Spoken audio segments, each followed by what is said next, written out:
Gentlemen, here we are, another week.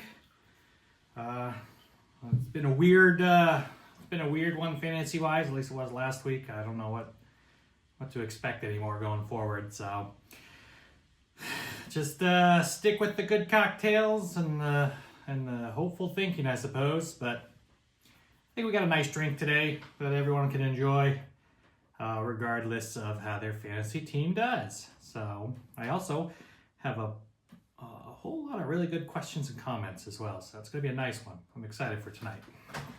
Well, let's get started first with the drink of the day or of the week. And we'll get into questions and such as we go. So the drink we're going to be making this week is called Man O' War. A famous horse from racing way back in the day or something. I don't know much about it. I don't know why this is named after a racing horse. I don't see what it has to do with racing other than it uses bourbon or whatever whiskey you have on hand. That's just my go-to. But other than that, yeah, it's really yummy. I know that much. It's kind of a variation on a Manhattan, which we've had, obviously, or we have done before in one version or another. Got a variation on that, and also a variation on a whiskey sour. It's kind of, the way cocktails are. So you'll see the ingredients and everything. We'll get started. I think what I'm going to try and do this week is just kind of mix the drink up, and then after it's all mixed up, I'll do questions and stuff. So there you go. Let's get started. Okay, first things first, half an ounce of fresh Joie de Limon, which is French for lemon juice. Poor French. Bad French. Anyway, I got that half ounce right here, this yummy fresh lemon juice. And then half an ounce of sweet vermouth.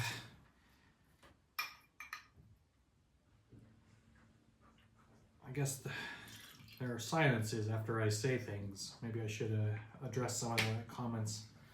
I will say that in addition to a question, Casey did make a comment about apologizing for giving me a hard time for drafting my tight end, Fannin, and saying that it turned out to be my best pick. And I have to admit, it might be the first time, maybe ever, in this league that I've made like a shrewd pick that turned out like I did research about and thought, hey, this could turn out well, and then I made the pick and it turned out well. Usually, I haven't done enough research to make those kind of picks, or they don't go well. So I'm pretty happy about that regardless. So at least I got something going for me, right? All right, 3/4 of an ounce of orange liqueur.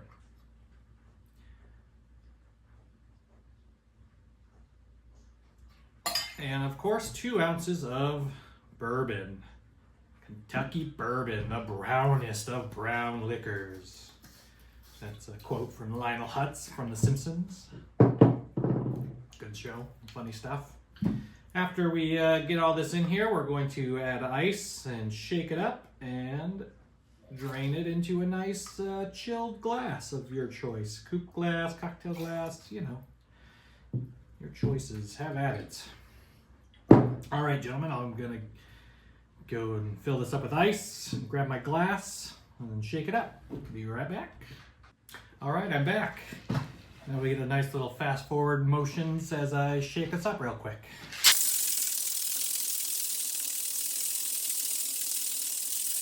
All right. Shake and strain into a chilled coupe glass, or in this case, cocktail glass.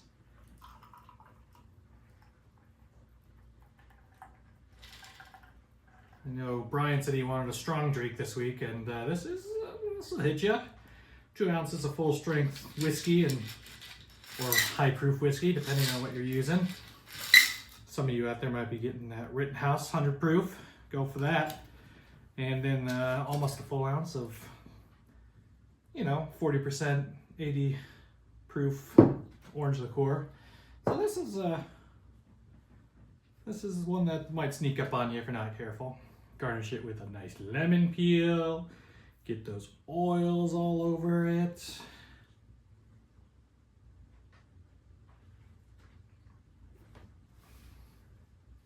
delicious. Yum. All right.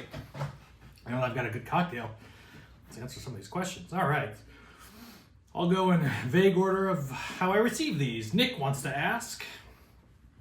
He wants me to put myself in Pat's shoes, which is bottleless, for a decade plus, and tell the league if I would have given up a first and second round pick for a chance at winning a division. I think yes. I don't laugh at that move at all. Frankly, it's been a while since I've won a bottle, a few years, and I'm getting the itch. I didn't do anything about it this year, but who knows? It might happen next year. I might go crazy, but I don't think there's anything wrong with it.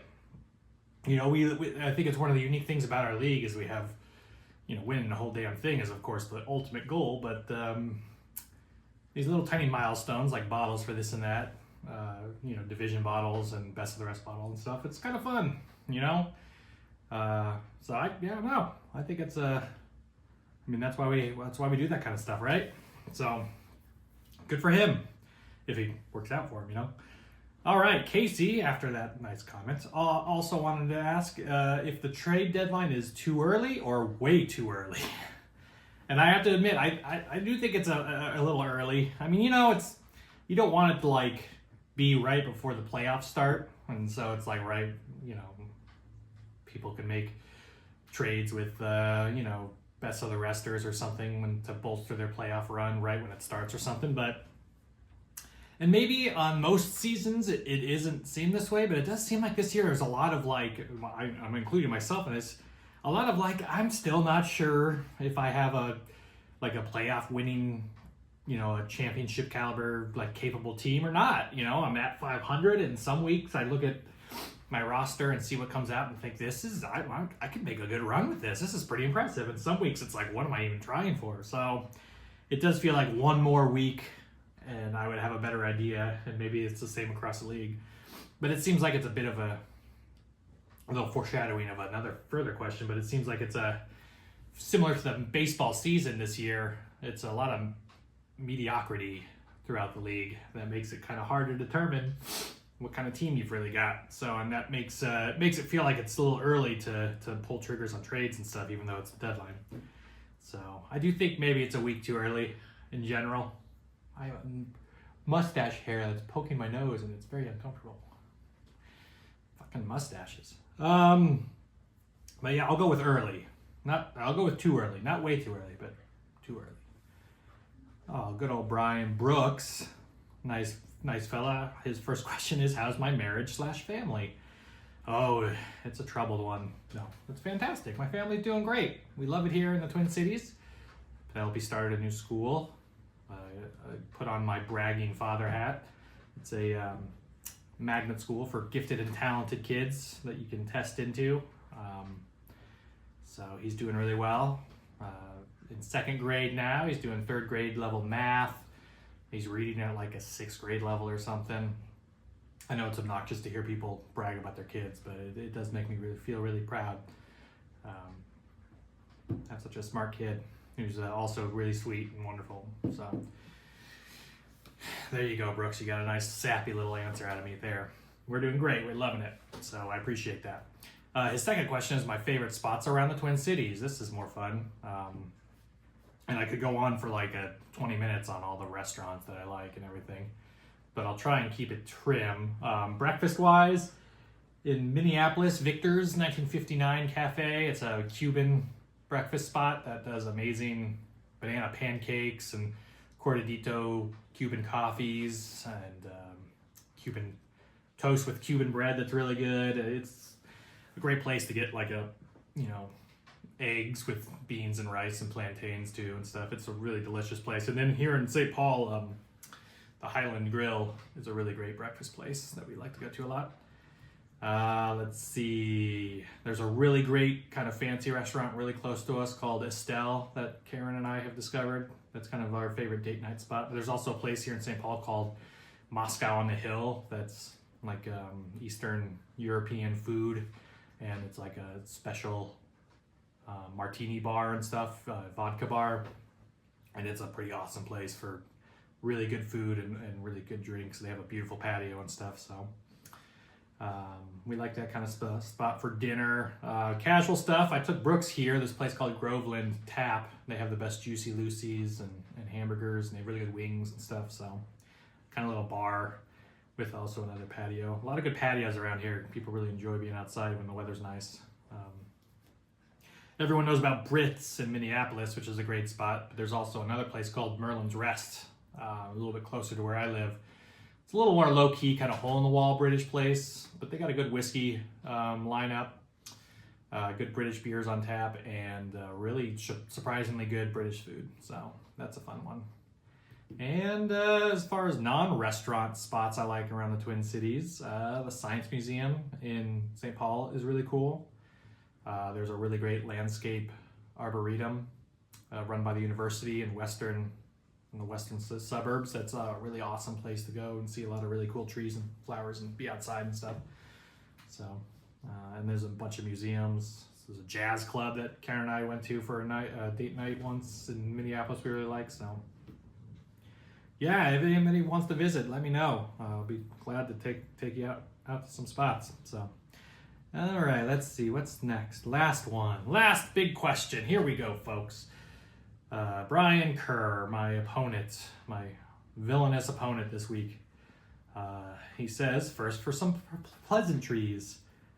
You're the best. I hope you win by 1,000 this week. I don't know why he would say that to me, but I'm very happy to get that from you. Thank you, Brian. You're so sweet. I mean, if you did say something mean, I probably wouldn't read it. So now he wants to ask, last year the MLB World Series had the Diamondbacks versus the Rangers, which he misspelled because he's an idiot, 2 mid-market teams. This year they have the Dodgers and the Yankees. Do you feel like this is fixed? I do not think it's fixed, although I feel guilty enjoying the matchup because it's like, it's the whole TV production side of things, and the MLB as a league, it's like their fucking wet dream. I mean, half the postseason commercials you saw when all the teams were still in their playoff games, like half the commercials were just like Judge and Ohtani, 2 one-of-a-generation talents. Oh yeah, and it's like they're just begging for those teams to square off in the World Series, and they got it. But I don't think it's fixed because this has just been a weird. As I was saying, it's a weird season where like every team that made the playoffs had a massive holes. Like you couldn't look at a single one of the teams, including the 2 that made the World Series, and be like, well, this is a juggernaut. Like it's a weird, like, kind of season like that. And frankly, the Yankees were probably the best team in the AL all season long, like on paper, statistically, all that stuff. And the Dodgers were probably the best team in the National League all year round. Like if you took the whole season through, even though the Padres and the Mets are the hottest team, maybe the best team in the second half of the season, they weren't so great the first half, all that stuff.